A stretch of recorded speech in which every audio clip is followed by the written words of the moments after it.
महाराष्ट्राचे आराध्य दैवत छत्रपती शिवाजी महाराज आज शिवजयंती निमित्ताने आज आपण वादविवाद स्पर्धेचं आयोजन करण्यात आलं। या कार्यक्रमाला लाभलेले उद्घाटक हिंगणघाट शहराचे ठाणेदार साहेब, राऊत साहेब, तसेच आमच्या आधार फाउंडेशनच्या कार्यकारी अध्यक्ष माधुरीताई विरेकर, तसेच आमचे वानखेडे सर, बाराहाते सर, आधार फाउंडेशनचे सचिव सुनीलजी डांगरे आणि आज वादविवाद स्पर्धेचे परीक्षक आमचे ॲडव्होकेट इब्राहिम सर, सर्वांचं मनापासून स्वागत करतो। समोर असलेले सर्व स्पर्धक आणि आधार फाउंडेशनचे सर्व प्रमुख त्यांचं सुद्धा मी स्वागत करतो। आज आधार फाउंडेशनच्या माध्यमातून आपण दरवर्षी शिवजयंती असो, आंबेडकर जयंती असो, आपण असे अनेक कार्यक्रम सांस्कृतिक शैक्षणिकच्या माध्यमातून करत राहतो। आपला एकच उद्देश आहे की येणारी जी पिढी आणि असलेले युवक आणि विद्यार्थी वर्ग यांना काहीतरी एक नवीन उद्देश मिळाला पाहिजे, काहीतरी त्या गोष्टीतून ते लोक शिकले पाहिजे, काहीतरी त्यांनी प्रेरणा घेतली पाहिजे। या माध्यमातून आधार फाउंडेशन सातत्याने काम करत राहतो। तसेच वानखेडे सरांनी जो उल्लेख केला 2017 आणि 2018च्या कार्यक्रमाचा, रावसाहेब आम्ही 2017 आणि 18 तारखेला एक सांस्कृतिक महोत्सव हा मोठा कार्यक्रम घेतला होता। रोज आमच्या कार्यक्रमाला कमीत कमी 25,000 लोकांची उपस्थिती राहायची एका दिवशी आणि राज्य स्तरावर आमचे सांस्कृतिक महोत्सव हा कार्यक्रम होता।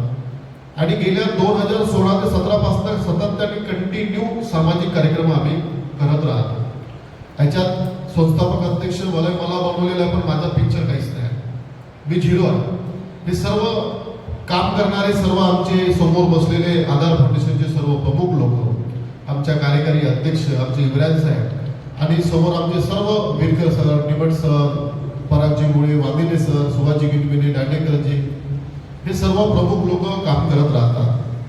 आज छत्रपती शिवाजी महाराजांची जयंती संपूर्ण देशामध्ये मोठ्या प्रमाणात बनवण्यात येते। आपण छत्रपती शिवाजी महाराजांपासून काहीतरी उद्देश घेतला पाहिजे, येणाऱ्या पिढीने घेतला पाहिजे, युवकांनी घेतला पाहिजे। आज बघा, छत्रपती शिवाजी महाराजांनी 395 किल्ले त्यांनी जिंकले होते। जिंकल्यानंतर त्यांनी सत्यनारायणाची कथा केली नाही, त्यांनी त्या किल्ल्यावर पूजन ठेवलेलं नाही। ते विज्ञानीवादी लोक होते आणि नेहमी सातत्याने कार्य करत असताना, काम करत असताना त्यांच्या राज्यामध्ये एकही माणूस, कोणताही व्यक्ती जर रडत आला तर त्यांना हसत कसं पाठवायचं ते नेहमी सातत्याने प्रयत्न करत राहत होते। शिवाजी महाराजांच्या काळामध्ये कोणताही शेतकरी रडत नव्हता, शेतकरी सुखी होता। आणि एखादी जर त्यांच्या सैन्याच्या हाताने जर कोणती चुकी झाली असतील, एखादी घोडा जर समजा त्यांच्या शेतात गेला आणि त्याचं जर नुकसान झालं तर त्यांना, त्या शेतकऱ्यांना तातडीनं छत्रपती शिवाजी महाराज मदत करत होते आणि ज्यांनी घोडा नेला, ज्यांनी नुकसान केलं त्यांना दंड देत होते। हे विचार छत्रपती शिवाजी महाराजांच्या काळात होते। आज ते विचार राहिलेले नाही आहे। मी सुद्धा एक राजकारणामध्ये आहे, मी सुद्धा एक राजकारणात मोठ्या पदावर आहे, मी सुद्धा इथं आमदारकीसाठी उभा होतो, उमेदवार म्हणून काम केलेलं आहे। पण आजचं जे राजकारण आहे ते कोणताही पक्ष असो, मी कोणत्याच एका पक्षाला दोष देणार नाही, सर्वच पक्षाला राजकारण म्हटलं तर सर्व आलं का। आजचं राजकारण सर्वात मोठं भ्रष्टाचारी झालेलं आहे, प्रामाणिकपणा 1% राहिलेली नाही आहे। म्हणून आज खरा उद्देश आहे की आज प्रत्येक ज्या जयंत्या होत आहे मोठ्या प्रमाणामध्ये, ह्या ज्या जयंत्या होत आहे हे ढोल ताशाचे गजर करण्यापेक्षा हे जे येणारी पिढी आहे, हे जे येणारे युवक आहे, यांना काहीतरी चांगली प्रेरणा दिली पाहिजे। आज सज्जन माणसाला म्हणलं की आपण वेल एज्युकेटेड मुलांना म्हणलं का तू शिक्षणात हुशार आहे, तू राजकारणात आला पाहिजे, तर तो मुलगा म्हणतो मी टोंगऱ्यापासून नमस्कार करतो पण मी राजकारणात येणार नाही, मी माझं करिअर बर्बाद करणार नाही। हे विचार आजच्या युवा पिढीचे आहे। हे युवा पिढीचे आजचे विचार काय आहे याच्यावर सुद्धा आपण लोकांना चिंतन केलं पाहिजे आणि याच्यावर सुद्धा आपण लोकांनी विचार केला पाहिजे। म्हणून असे आधार फाउंडेशनच्या माध्यमातून अशा स्पर्धा राबवल्या जातात। कारण की तुमच्या युवकांना काहीतरी एक नवीन प्रेरणा मिळाला पाहिजे, यापासून आपण काहीतरी शिकलो पाहिजे, म्हणून या दृष्टिकोनातून ह्या स्पर्धा राबवतात. आज खूप वेळ झालेला आहे, तुमचा 1 तास जास्त वेळ झालेला आहे आणि अनेक मोठ्या प्रमाणात स्पर्धक इथं आलेले आहेत. मी सर्व स्पर्धकांना मनापासून शुभेच्छा देतो आणि इथं थांबतो. जय हिंद, जय महाराष्ट्र. इथे या सोहळ्याचं पहिलं सत्र आटोपतं घेऊन अध्यक्षाच्या परवानगीनं मी पुढील सत्राकडे वळतो आहे. ज्या स्पर्धेची आपण आतुरतेनं या ठिकाणी वाट बघत आहात त्या स्पर्धेकडे वळतो. जनांचे आधारू अखंड स्थितीचा निर्धारू श्रीमंत योगी. मी आज या ठिकाणी भाषण देण्यासाठी आलेले नाही, कारण भाषण हा शब्द फक्त आणि फक्त राजकीय नेत्यांसाठी आरक्षित आहे असं मला वाटते. मी फक्त सत्य सांगणार आहे. महात्मा गांधींनी म्हटलं, अरे बाबा, सत्याच्या मार्गाने चला, सत्याच्या मार्गानेच विजय मिळतो, सत्यमेव जयते.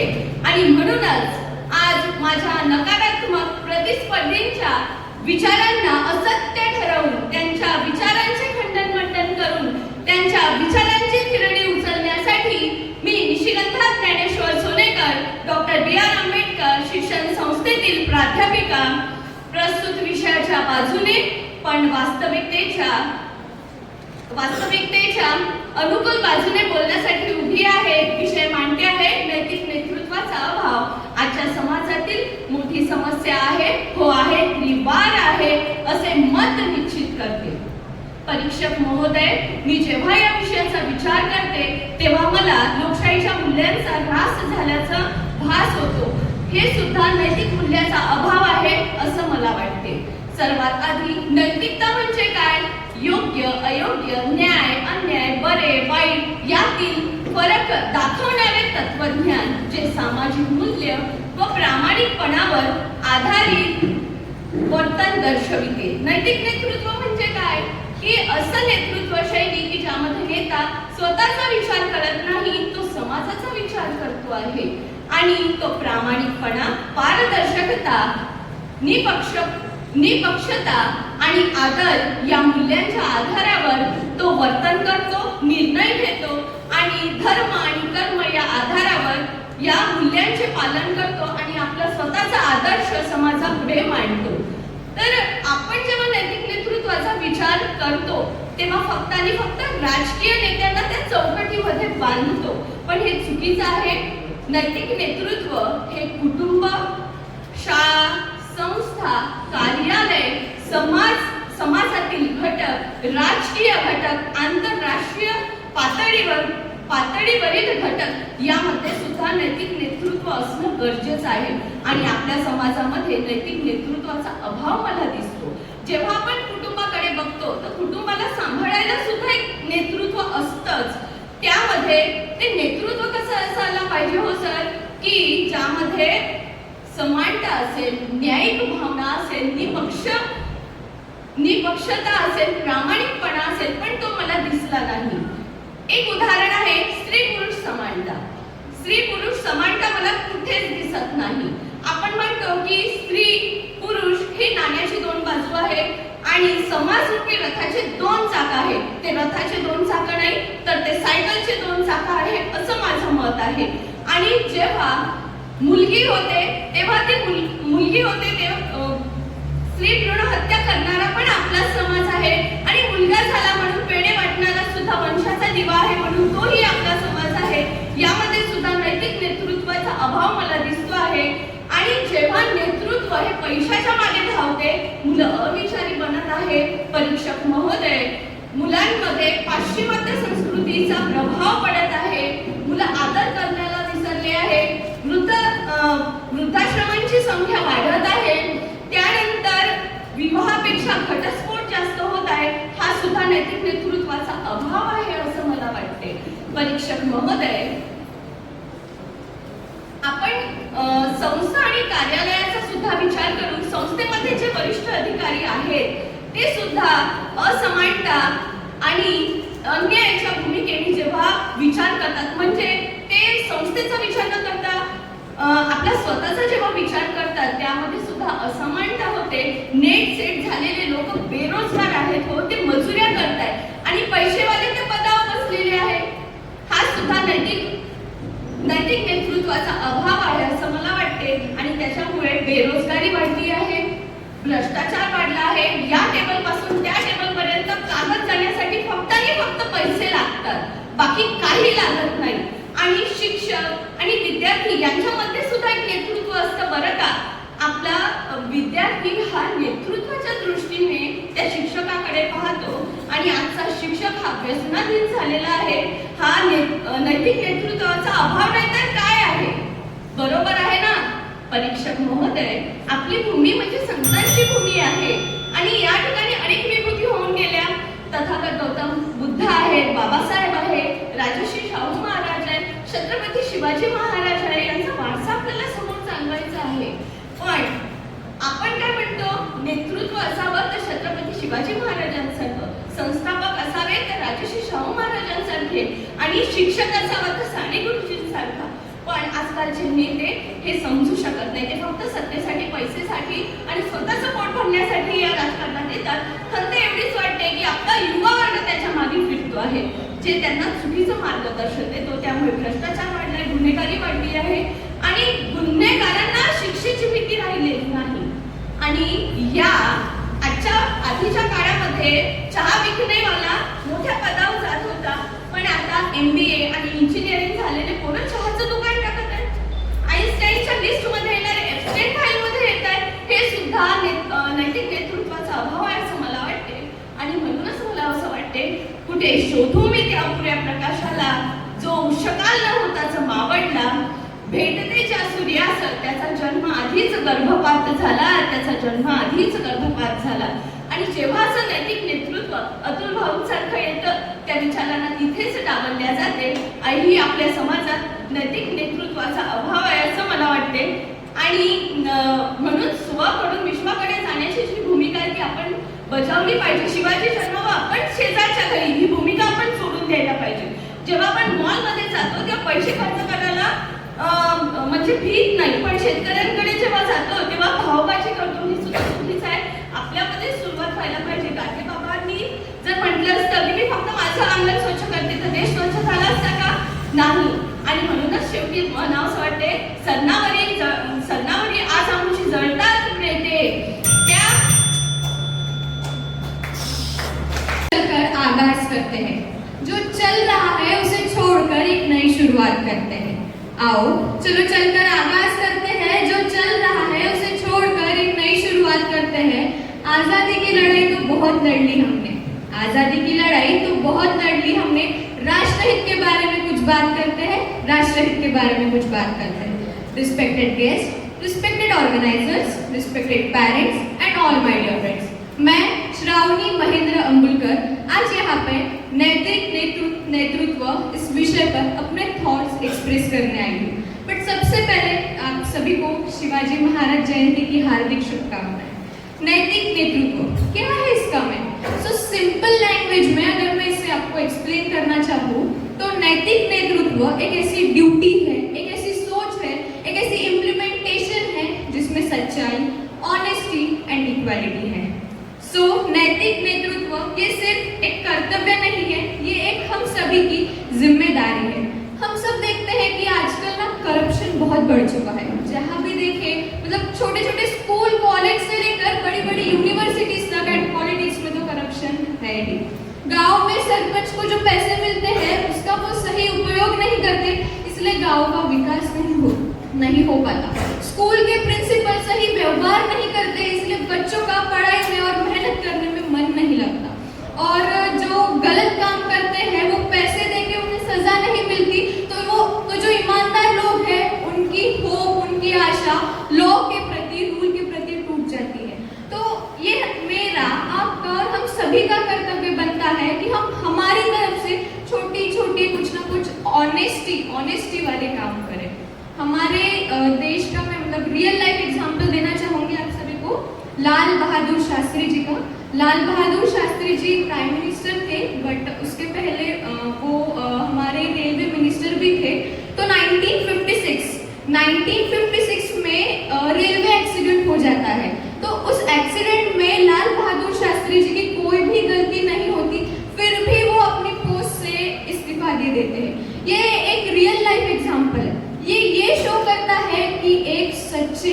नेता की पहचान उसके कुर्सी से नहीं, उसके कैरेक्टर, उसके चरित्र से होती है। मैं गर्व हूँ ये कहने के लिए, मैं उस देश की नागरिक हूँ जहाँ छत्रपति शिवाजी महाराज और सम्राट अशोका जैसे राजा थे। मैं उस देश की नागरिक हूँ जहाँ हर 50 मील पर रंग रूप भाषा बदल जाती है। मैं उस देश की नागरिक हूँ जहाँ डाल डाल पर सोने की चिड़िया होती है। मैं उस देश की नागरिक हूँ जहाँ पर किसी में भी कोई भी भेदभाव नहीं होता।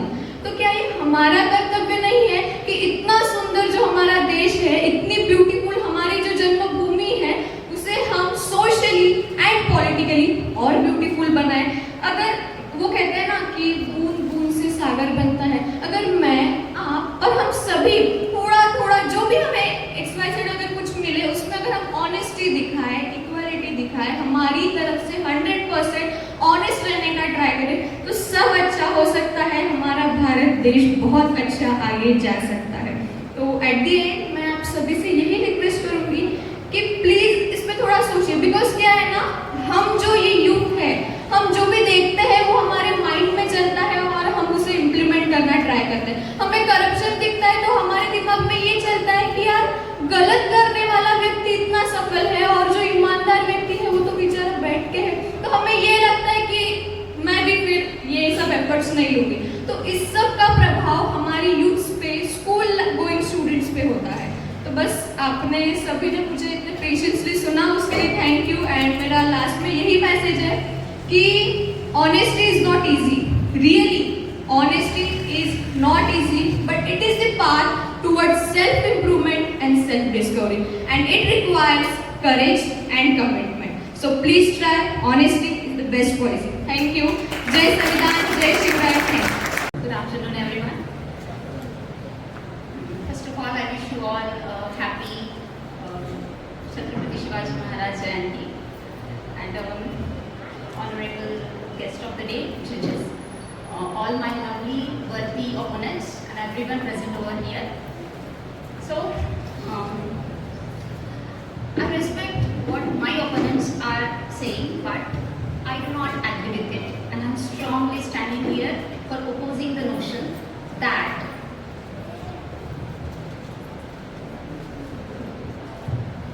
moral leadership, a lack of moral leadership is a major issue in today's situation. What I think is, look, there is a philosophy of Jainism. Jainism में एक philosophy है, जैसे school of thoughts होते हैं ना, one among them, अनेकांतवादा, which means अनेक अंत and वादा, many aspects doctrine. मतलब कि सत्य, truth is very complex. It cannot be stated with one opinion, right? For each thing there are so many perspectives. There are many more perspectives. एक चीज अगर किसी के लिए सही है तो वो चीज किसी और के लिए गलत हो सकती है. Something is right for me, maybe it is not right for you. It might be wrong for you, है ना? अगर किसी का बीपी हाई है और उसे शुगर है तो क्या करेंगे? शुगर देंगे क्या? There is a complexity है ना? We cannot do that. One more thing is that हम जाके उसका ट्रीटमेंट नहीं करेंगे. We will have to take him to doctor, है ना? Who has sufficient knowledge of that field. So this is the issue. The issue lies within us, not with the leaders. To blame someone is very easy, but to take the responsibility is very hard. You know, leadership lies in everyone. मेरे खुद में एक leader है, अब हर एक इंसान में एक लीडर है. Look, our beloved Chhatrapati ji started from zero. Was he a king before? He wasn't. He started from zero. But could he do it alone? He could not. He didn't. Look, है ना? In Hinduism we believe that हम सब लोगों में ना भगवान का अंश होता है ना? गलत भी करता है तो उसमें भी तो भगवान है. But it is up to us कि हमारा पर्सपेक्टिव क्या है. It is our responsibility to take care of that. We are the one who elects the leaders, right? We are in a democratic country. We are no more a monarchy, not a dictatorship, not a theocracy, not an oligarchy. So, blaming the leaders is the easiest thing that you can do. But to take a responsibility, actively participate. What is the voting ratio? What is the voting ratio? What qualities are we adequating? We are blaming the leaders, but leaders leader is not alone responsible for ruling the country. And the country is governed, I'm not saying ruling, the country is governed by the government, है ना? And government is a group of people, set of people, and in democracy is the form of government in which representatives are elected for the people, by the people and of the people, which means जो हमारे नेता होते हैं उन्हें हम चुनते हैं, हम में से ही कोई एक होता है और वो हमारे लिए होता है. So it is our duty that we are supposed to take care of that, not that particular leader. Look, I'll give you an example. We at today's date till 2026 February, we are about 104 successful launches we have been done. Was it possible अगर leaders अच्छे नहीं होते, APJ Abdul Kalam जैसे and so many others, Dr. Baba Saheb Ambedkar, है ना? We have so many people, but we count the bad one. It is because of you. हम जो होते हैं हमें वही दिखता है. It is our responsibility to go for it. Look, we are the third biggest provider of pharmaceutical in whole world. Why is it possible? It is because we are giving something to the nation, right? है ना? और few कुछ theories है, जैसे कि mean and end theory. Mean and end theory, तीन perspective बताना चाहूँगी. मच्छी Walia Prince, he was a prince. उनका पर्सपेक्टिव ये है कि किसी भी रूलर ने जो उसके what is good for the population, he is supposed to do that whatsoever, no matter how it is. जैसे बोलते हैं ना कि everything is fair in war and love, like that. फिर उसके बाद है John Stuart Mill. What he thinks is that the best decision is that decision which is good for large number of people. जैसे एक example मैं बताना चाहूँगी कि of people, and the last one is the M.K. Gandhi, Mohandas Karamchand Gandhi ji. According to him, means a seed, मतलब बीज, and end means the result. So the most important thing is we know it is our responsibility to know whether the seed is having the capacity to grow, whether it is hybrid or not, whether the soil, the water is suitable for that, whether the climate is suitable for that, and only then we have to plant that seed. And even if गलती से गलत बीज बो भी दिया है तो ये हमारी जिम्मेदारी है कि हम उसे देखते रहे, तराशते रहे और उसको निकाल फेंके जब वो किसी काम का नहीं है, right? So this is what I feel, and I duly respect all my opponents, and what I feel is politics is not a perfection. It is not about morality. It is more over legality. Is it legal or illegal? It is more over responsibility, and it does not lie in only one single hand. It lies us to all. So thank you so much. Have a great day. महाराष्ट्राचे कुलदैवत शिव छत्रपती शिवरायांना माझा मानाचा मुद्रा. आणि इथे सगळे बसलेले सगळ्यांना त्यांच्या असलेल्या आतमधले ईश्वरांना माझा नमस्कार. आजचा जो टॉपिक आहे माझा नैतिक नेतृत्वाचा अभाव आजच्या समाजातील मोठी समस्या आहे किंवा नाही. तुम्ही यावर असं बोलणार की समस्या नाही आहे. ऍक्च्युली समस्या नाही आहे कारण की नैतिकतेला तुम्ही डिफाईन नाही करू शकत. नैतिकतेची काही परिभाषा नाही आहे कारण की प्रत्येक व्यक्तीचा पर्स्पेक्टिव्ह अलग असतो. जसं परिस्थिती सापेक्ष आणि व्यक्ती सापेक्ष मध्ये तुम्ही कधी कधी डिफाईन नाही करू शकत, तशी नैतिकता तुम्ही डिफाईन नाही करू शकत. फॉर एक्झाम्पल मी तुम्हाला एक स्टोरी सांगतो. जसं कल्याणी ताईने पण सांगितलं की सत्य खूप कॉम्प्लिकेटेड असते. सत्य ही खरी गोष्ट ही कॉम्प्लिकेटेड असते कारण जे सत्य आज तुमच्यासाठी सत्य आहे ते उद्या सत्य नाही राहू शकत.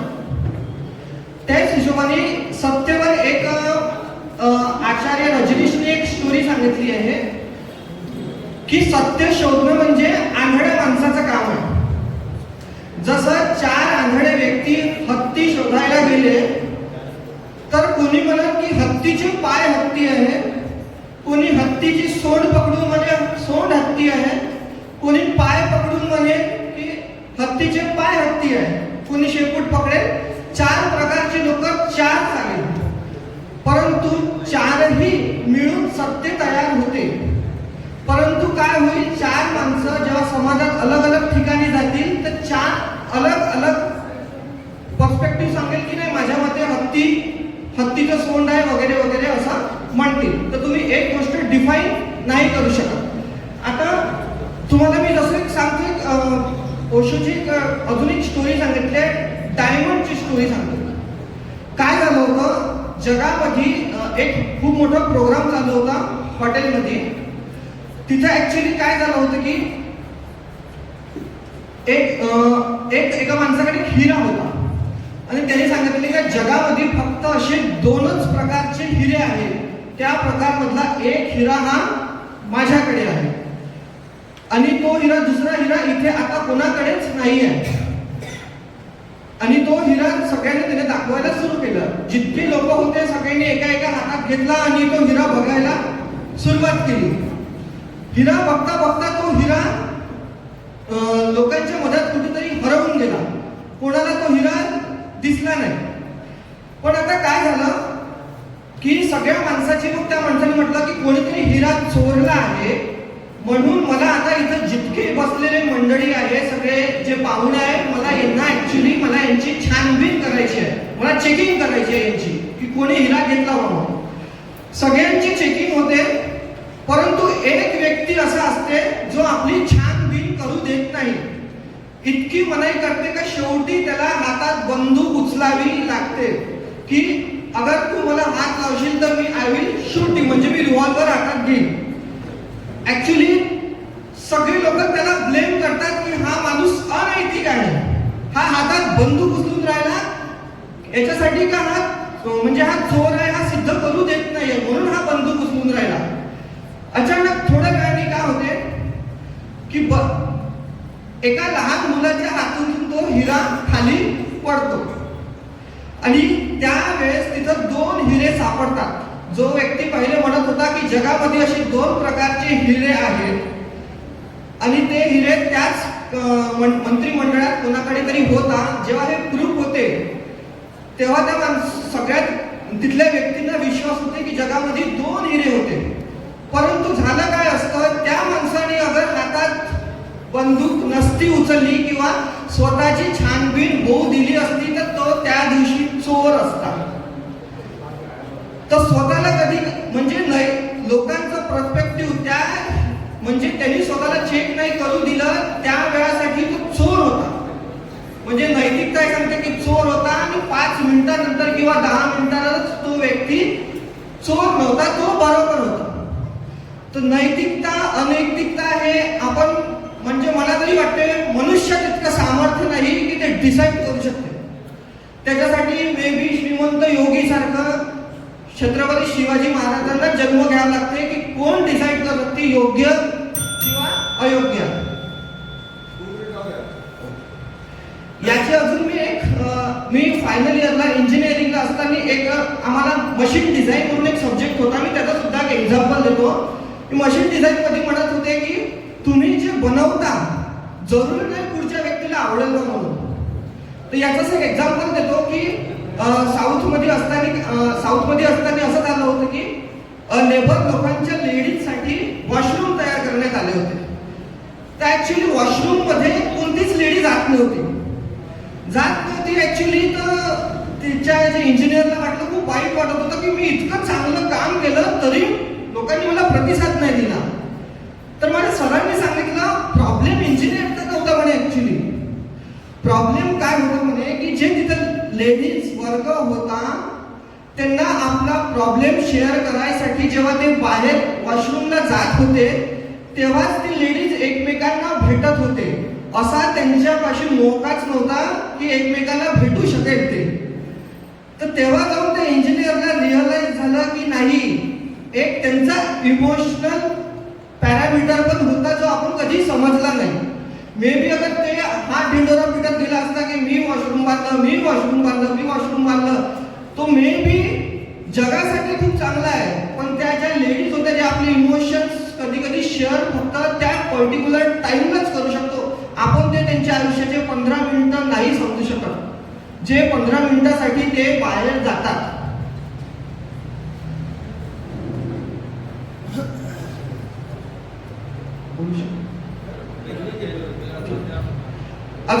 अजून याचे मी प्रॅक्टिकल एक्झाम्पल्स असे सांगतो की माणसाची एक लिमिट सेट केलेली असते. प्रत्येक माणसाची एक अशी लिमिट असते की त्याच्या लिमिटसाठी ते करप्शन आहे.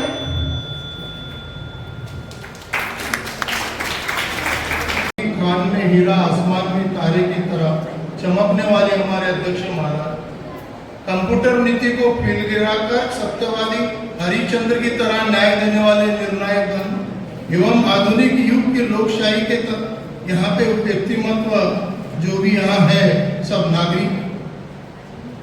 आमच्या देशामध्ये नैतिकता प्रश्न हा कशासाठी? चांगलं कार्य करण्यासाठी नैतिकता. देश स्वतंत्र झाल्यानंतर 1950ला या देशाला ज्यावेळेस संविधान देण्यात आलं त्यावेळेस बाबासाहेबांनी एक उद्गार म्हटलं होतं की संविधान हे लोकशाहीला पोषक आहे, परंतु लोक या लोकशाहीला पोषक पाहिजे तरच या देशाचा विकास होईल. अन्न वस्त्र निवारा मूलभूत गरजा या संविधानाच्या माध्यमातून प्रत्येक नागरिकाला मिळाल्या पाहिजे. आणि मग नैतिकताचा प्रश्न हाच आहे की देशाच्या नागरिकतेचा नागरिक म्हणजे या देशाचं संविधान चालवणारे आणि सत्तेवर बसणारे लोक शपथ घेऊन संविधानाची जेव्हा कार्य अशा प्रकारचं करतात की बाजार भ्रष्टाचार का नेताओं में इतना गर्म है, बिक जाता हमारा देश कब का, बाकी कुछ उनमें शर्म है. पर्दा पास करना आसान नहीं होगा क्योंकि पुलिस का भी उन पे बहुत ही कर्म है. की अशा वेळेस या परिस्थितीमध्ये देशाची नैतिकता प्रत्येक माणूस फक्त स्वतःचा स्वार्थ पाहत आहे. कोणीही इतरांसाठी झटायला तयार नाहीये. वारे आधुनिक युग तुझी माया, आता पडाव कोणत्या देवाच्या पाया. गावात काम बंद झाले खातीचे, सारे डांबर रोड झाले मातीचे. गावाचा सरपंच चालवतो आपलाच परपंच, हे आमचे आमदार जीवन जगत आहे शानदार. अरे मुख्यमंत्र्यांनी काय रेजिम गाजवली, आपल्या हाताने आपली पाठ खाजवली. एक पाव दारू एक पाव चिवडा एक पाव दारू सांग म्हणून कुणाला शिक्का मारू. अरे जेव्हा लोकही अशा प्रकारे वातावरणात निर्माण झाले, नैतिकता तुम्ही कुठं नेऊन येतात विचारू नका. कास्तकारांची दशा, अरे चिमल्या साऱ्या त्यांच्या मिशा. मुलींचं लग्न झालं नाही झाल्या पिशा. आयुष्यात कधीच पाहिला नाही पैशानं भरलेला बापाचा खिसा. जेव्हा येतो सावकाराचा कर्जाचा दट्ट्या, तेव्हाच बिचारा करतो आत्महत्या. सूर्याच्या किरणाला काय दिवा जाऊ, कुणाच्या खालचा किती अंधार पाहू. अरे बाबासाहेब या देशामध्ये कानून मंत्री झाले, आल्याबरोबर त्यांनी निर्णय घेतला की या देशामध्ये 12 तासाचा कार्यकाल होता, 8 तासाचा केला. 3 शिफ्ट मध्ये मिल चालायचं. लोकांना काम मिळायला लागलं, सरकारलाही धन मिळायला लागलं आणि वातावरणामध्ये एक शांतीचं निर्माण वातावरण झालं. परंतु या ठिकाणी आलेला नेता पहिलं काय केलं त्यांनी, कर्मचाऱ्यांची पेन्शन बंद केली. त्याची स्वतःची पेन्शन चालू आहे. ज्या ज्या वेळेस आमदार खासदार निवडून येतील लाखो रुपयाची पेन्शन त्यांना मिळेल, पण कर्मचाऱ्यांची पेन्शन कुठे नैतिकता याचा विचार केला का? पूर्ण आयुष्यभर कार्य करणारा कर्मचारी, त्याला शेवटी पेन्शन नाही आहे, त्यानं जगाव तर कसं जगाव. या देशाची नैतिकता तुम्हाला ती पाहिजे, इतरांचं सुख, बहुजन हिताय बहुजन सुखाय, त्यामध्ये आमचं हित असलं पाहिजे, म्हणजे त्या देशाची नैतिकता कायम आहे. मी लाखो रुपये लावून निवडणुकीमध्ये निवडून येतो आणि तेव्हा माझा पैसा कसा निघेल याचाच मी विचार करतो. कुठे आहे तुमची नैतिकता? अरे त्या नैतिकतेचा विचार त्या महात्मा गांधीचा पहा. अरे 32 घरात 32 मजल्याचं घर त्यांचं होतं. बॅरिस्टर माणूस होता. जीवन जगायचं असतं ते पंचा घालून नाहीये, आयुष्यभर आरामशीर जगलं असता. परंतु या जनतेसाठी त्याने सर्वस्व त्यागन केलं आहे, त्या देशाला अर्पण केलं आहे. त्याला म्हणतात नैतिकता. ही नैतिकता कुठे आहे, कोणामध्ये आहे? कोड बेचा. कोड बेचल्यानंतर 6.5 करोड रुपये मिळाले. विचारा बरं, 6 करोड रुपये कुठे गेले? कोट विकल्या गेला, 6 करोड कुठे गेले माहित नाही. मूल्य या ठिकाणी मानल्यासारखा आणि अशा प्रकारचे 5 लोक त्यांनी इतका पैसा देशाचा घेऊन गेले. ते या देशाचे इतिहासकार म्हणतात या 5 लोकांचा पैसा जर या देशामध्ये असता तर आमचा देश किती पिढ्याने पिढ्या सुखात आला असता. ही नैतिकता जेव्हा या देशातली चालली गेली, नागरिक तत्वत्व म्हणजे नागरिक जो आहे, कोणी सुद्धा एका बाईला विचारलं, बाई आली माझ्याकडे 12 मत आहे, तुमच्या वार्डाच्या निवडणुकीमध्ये सांगा मध्ये एक मताचे किती पैसे देतात. म्हणजे माणूस या ठिकाणचा नागरिक तो सुद्धा इतका ढासा पसरलेला आहे, मग आम्ही नेत्यांशी काय विचार करणार आहोत? तर नैतिकतेचा पाठ आम्हाला त्या संतांनी शिकवलेला आहे की वारे म्हणजे सूर्याच्या किरणाने धरतीवर रंग झाले, सूर्याने धरतीवर रंग झाले, हे दृश्य पाहून मन माझे दंग झाले, कष्टाचे कलित गात गात या अनुभवातून तुकारामाचे अभंग झाले. अरे कष्ट पाहिले, कष्ट केल्याशिवाय मोफत मिळत नाही आहे. रिश्वतखोरीचं तुम्ही किती काही केलं तुम्हाला पचणार नाही आहे. या देशाला वाचवण्यासाठी नैतिकता गरजेची आहे. ते मग नागरिकांमध्ये असो, नेत्यांमध्ये असो, एक डॉक्टर असो, वकील असो. पिता ने कहा कहो बेटा बड़े होकर क्या बनोगे, क्या मेरे बताए हुए रास्ते पर चलोगे? अरे जिस तरह मैं वकील हूँ तुम होंगे, होने से पहले इम्तिहान दोगे. बेटा वकील बनना है तो झूठ बोलना होगा. मैं तुम्हें अभी 10 रुपए देता हूँ, एक झूठ का उदाहरण देना होगा. बच्चे ने झट विचार किया, अपने पिता के प्रश्न का उत्तर दिया. क्यों पिताजी, अभी तो आपने 20 रुपए देने को कहा है, कहो मैंने कैसे झूठ का झटका दिया? अरे पिता ने कहा कमाल किया, अपने बाप को ही झूठ का झटका दिया. अरे तुम भविष्य में मेरा उज्जवल कराओगे. मैं तो छोटा वकील था, एकदम तुम बड़े हो जाओगे. म्हणजे बापही नालायक असला तर पोरगाही नालायक झाला पाहिजे. अशा प्रकारचा विचार होत असेल तर मग नैतिकता कुठून राहणार आहे? या देशाची नैतिकता जर कायम ठेवायची असेल, आमच्याजवळ आदर्श आहे. महात्मा गांधीचा आदर्श आहे, महात्मा ज्योतिबांचा आदर्श आहे, बाबासाहेबांचा आदर्श आहे. धन्य भारतात तुझे नशीब, बाबासाहेब तुझ्यावर जन्माला आले. त्या समाजकंटकांना अजूनपर्यंत कळत नाही कोणाचे उपकार कोणावर झाले. तर अशा लोकांचे उपकार आम्ही मानू शकत नाही. आम्ही नैतिकता या देशामध्ये, एवढे मोठे मोठे संत या देशात झाले, वेद पुराण आहेत. आम्ही आमच्या देशातलं वैभव नष्ट करून पाहतो आणि आम्ही सांगतो की आम्ही खूप बडी आहोत. हे जमणार नाहीये. आम्ही महाभारताला जाणणारे लोक आहोत, आम्ही रामायणाला मानणारे लोक आहोत, रामाचा आदर्श मानणारे लोक आहोत. नैतिकतेसाठी 15 वर्ष, 12 वर्ष, 14 वर्ष असे जे वनवासात गेलेले आहेत, त्या लोकांचा आदर्श या देशामध्ये आहे. तर आम्ही अनैतिक कसं वागणार आहोत? आणि जे अनैतिक वागणार आहे त्या देशाला धोका देणार आहे. सच्चाई का राजा, सच्चाई सुनो हिंदवादो, सुनो हमारी बात को, और चलते हुए मैं धक्का नहीं देना इस भारत के राज को, इस भारत के राज को. या म्हटलं की कुणीही स्वतःला युवा नेता समजतो. मग दिवसा पांढरे कपडे घालून ताई माई अक्का म्हणत पाया पडतो आणि रात्री घोडक्यात बसून बाटल्या विचवतो. खरं तर गल्लीत हवा करणाऱ्यांपासून दिल्ली सूत्र हलवणाऱ्यांपर्यंत आपल्याकडे अनेक नेतृत्व आहे, पण त्या नेतृत्वाचा समाजाला फायदा होतो का हा प्रश्न पडतो. आणि म्हणूनच आयोजकांना हा विषय स्पर्धेकरता घ्यावा लागतो. नमस्कार, मी वेदांत गजानन भोयर विषय मांडतोय, नैतिक नेतृत्वाचा अभाव आजच्या समाजातील मोठी समस्या आहे. खरं तर येसाजी, नेताजी, तानाजी, बाजी, बहिर्जी, हिरोजी, संभाजी यासारख्या मावळ्यांना शिवाजी नावाचा नेता मिळाला आणि वर्षोनुवर्ष अत्याचारी पाठशाहीचा बंदोबस्त करून रयतेच्या हक्कासाठी स्वराज्य उभं राहिलं. हा छत्रपती शिवाजी महाराजांच्या नैतिक नेतृत्वाचा परिणाम आहे. मात्र आजची परिस्थिती अशी आहे की न मागता रस्त्याचे 2% घरी पोहोचवणारा, आपण सांगितलेली लोक घरकुलच्या यादीत घालणारा आणि सोलरचे पद्दिवे नेमके आपल्या घरापुढे लावणारा सरपंच लोकांना आदर्श नेता वाटायला लागतो.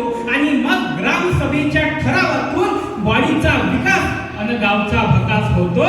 हे चित्र मी अनेक गावोगावी अनुभवतो आणि म्हणून माझ्या मतावर ठाम राहतो की नैतिक नेतृत्वाचा अभाव आजच्या समाजातील मोठी समस्या आहे. खरं तर वर्षोनुवर्षे जाती व्यवस्थेच्या चक्रव्यूहात अडकलेल्या गावकुसाबाहेर राहणाऱ्या बहुजन समाजाचे शेणाचे हात पेनाला लागले, त्यांचं जीवनाचं कल्याण झालं. हा डॉक्टर बाबासाहेब आंबेडकरांच्या नैतिक नेतृत्वाचा परिणाम आहे.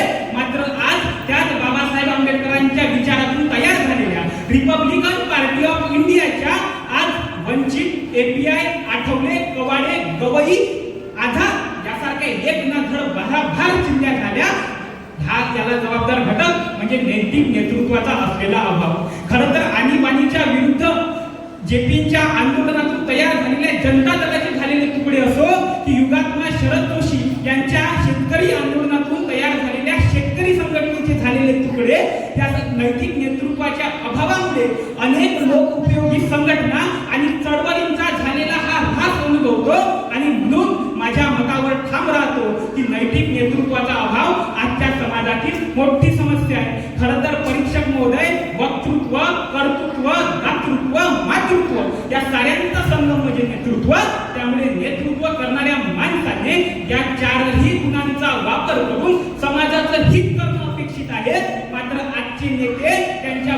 नेतृत्वाचा वापर करतात प्रचार सभेत मोठमोठ्या पुढ्या सोडण्यासाठी, कर्तृत्वाचा वापर करतात प्रामाणिक अधिकाऱ्याच्या बदलीसाठी, दातृत्वाचा वापर करतात पार्टी फंडात पैसा भरण्यासाठी आणि नेतृत्वाचा वापर करतात हायकमांडची हुजरेगिरी करण्यासाठी.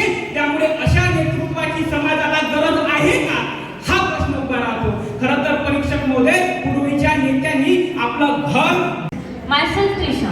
Today I am standing in front of you to speak about a very important topic, which is lacking of moral and ethical leadership, a major problem in today's society. And I strongly agree to this topic. And why not? Today in this society we are observing a lot of critical issues, and that are because of this thing, which means the lacking of ethical and moral leadership. One of my opponent today, he has speak that we are not born with that lacking of ethical leadership. But I would love to speak on this topic and continue this because yes, we are not born with that lacking of ethical leadership. आती है तो फर्क पड़ता है, भूख बढ़ती है, आत्महत्याएं होती है तो फर्क पड़ता है, यहाँ तक कि कहने से भी आप में और दूसरों में फर्क पड़ता है कि क्या फर्क पड़ता है. आदमी जब अकेला लड़ता है तो भी फर्क पड़ता है, या आके देखती है, कान सुनते हैं तो फर्क पड़ता है. जहाँ भी आदमी है, आसमान है, हवा है, रातें हैं, रोशनी है, अंधेरा है, नदियां है, पहाड़ है, समंदर है, लोग है, समाज है, आवाज है, नारे हैं, वहाँ फर्क पड़ता है. और फर्क पड़ता है सर, इसलिए फर्क लाने वालों के साथ लोग खड़े होते हैं और फिर लोग बोलते हैं जी हाँ, इससे फर्क पड़ता है. नमस्कार, मैं साहिल दिलीपराव फड़ी आप सभी के समक्ष विषय प्रस्तुत करता हूँ. नैतिक नेतृत्व की कमी आज के समाज की सबसे बड़ी समस्या है और दीवार है. लोग मुझसे पूछते हैं अध्यक्ष महोदय, फटीक साहब, क्या नैतिक नेतृत्व की कमी आज के समाज की सबसे बड़ी समस्या है? सच में समस्या है. कुछ लोग सवाल भी उपस्थित करते हैं अध्यक्ष महोदय, और तौबा तौबा कुछ लोग यहाँ तक बोलते हैं कौन सी समस्या भाई, काय की समस्या. झूठ बोलते हैं वो सभी लोग जो यह बोलते हैं कि नैतिक नेतृत्व की कमियां आज के समाज की सबसे बड़ी समस्या नहीं है. सच तो यह बात है अध्यक्ष महोदय, वो सच जानना ही नहीं चाहते, समझना ही नहीं चाहते. अगर हम आर्थिक स्थिति में देखें तो अमेरिका, चाइना, जर्मनी जैसे देशों से पिछड़ता हुआ दिखाई पड़ता है अध्यक्ष महोदय. क्या है समस्या नहीं अध्यक्ष महोदय? और यह मैंने बोल रहा हूँ अध्यक्ष महोदय. This is the projection of International Monetary Fund for 2025 to 2026, Honorable Chairperson. और पिछले लगभग 5 से 6 सालों में, from 2019 to 2025, more than 1 lakh students committing suicide, Honorable Chairperson. And this is not a joke, my dear friends. और यह भी मैंने कहा अध्यक्ष महोदय. Even this is also not my wording, Honorable Chairperson. This is a judgment of Supreme Court of India. मैंने बता दिया, मुझे अत्यंत दुख होता है अध्यक्ष महोदय. I feel very sad to say this, Honorable Chairperson. Today the numbers of the suicide committed by the student are surpassing the numbers of the suicide committed by the farmer. और दुख होना भी चाहिए अध्यक्ष महोदय. कारण भी बड़ा स्वाभाविक है, क्योंकि यहाँ पर मरने वाला बाप भी मेरा है और भाई भी मेरा है अध्यक्ष महोदय. अध्यक्ष महोदय, जीवन के लगभग सभी क्षेत्र में नैतिक नेतृत्व के कमी के कारण हम अपनी उन प्राकृतिक पारिस्थितिकी तंत्र नष्ट कर रहे हैं अध्यक्ष महोदय, जो हमें सहारा देता है. स्वशासन में उस विश्वास को खत्म कर रहे हैं अध्यक्ष महोदय, जो हमें सशक्त बनाता है, जो हमें स्वतंत्र बनाता है, जो हमारी रक्षा करता है. अध्यक्ष महोदय, हम आज अपने ही आर्थिक भविष्य को कमजोर कर रहे हैं अध्यक्ष महोदय. साझा हितों की उस भावना को नष्ट कर रहे हैं अध्यक्ष महोदय, जो हमें एक दूसरे के साथ बोलना तथा देखना तथा एक दूसरे के साथ काम करने की अनुमति देता है अध्यक्ष महोदय. अध्यक्ष महोदय, अनैतिक व्यवहार और भौतिक वस्तुओं के व्यापक उत्पादन को बढ़ावा देने के लिए आज हम अपने ही पर्यावरण को खतरे में डाल रहे हैं अध्यक्ष महोदय. क्या है समस्या नहीं अध्यक्ष महोदय? अध्यक्ष महोदय, आपकी हमारी बात जान दो अध्यक्ष महोदय. राज्य की राष्ट्र की बात छोड़िए अध्यक्ष महोदय. जब हम वैश्विक स्तर पर देखते हैं तो दक्षिण अफ्रीका जैसा बड़ा देश आज हमें नैतिक चेतना की चिंता से परेशान और ग्रसित होती हुई दिखाई पड़ता है अध्यक्ष महोदय. और इस देश में नैतिक चेतना की चिंता ऐसे समय पर उभर रही है अध्यक्ष महोदय, जब वहां के लोगों का, जनता का शासन में विश्वास खत्म हो रहा है अध्यक्ष महोदय, और नैतिक नेतृत्व की वैधता पर सवाल उठ रहे हैं अध्यक्ष महोदय.